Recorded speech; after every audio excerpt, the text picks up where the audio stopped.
রোজা ইসলামের একটি গুরুত্বপূর্ণ ইবাদত, যা আধ্যাত্মিক উন্নতির পাশাপাশি শারীরিক স্বাস্থ্যের উপরও ইতিবাচক প্রভাব ফেলে। রোজা রাখার কিছু প্রধান উপকারিতা উল্লেখ করা হলো। রোগ প্রতিরোধ ক্ষমতা বৃদ্ধি। রোজা রাখার ফলে প্রদাহ এবং অক্সিডেটিভ স্ট্রেস হ্রাস পায়, যা শরীরের রোগ প্রতিরোধ ক্ষমতা বাড়াতে সহায়তা করে। এটি অটোফ্যাজি প্রক্রিয়ার মাধ্যমে কোষকে ক্ষতিকারক উপাদান থেকে মুক্ত করে। কোলেস্টেরল নিয়ন্ত্রণ।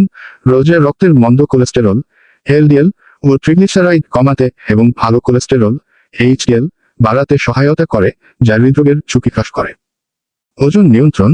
রোজা রাখার সময় শরীর জমা থাকা চিনি ব্যবহার করে, এরপর চর্বি গলতে শুরু করে, যা ওজন কমাতে সহায়তা করে। এটি রক্তচাপ ও কোলেস্টেরল কমানো, প্রদাহের প্রবণতা হ্রাস এবং টাইপ 2 ডায়াবেটিসের ঝুঁকি কমাতেও সহায়ক। ইনসুলিন সংবেদনশীলতা বৃদ্ধি।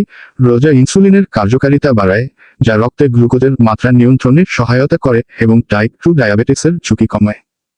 হৃদরোগ ও উচ্চ রক্তচাপ নিয়ন্ত্রণ।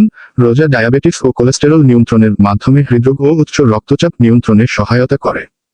এটি রক্তনালীতে জমে থাকা চর্বি হ্রাস করে, যা হৃদরোগের ঝুঁকি কমায়।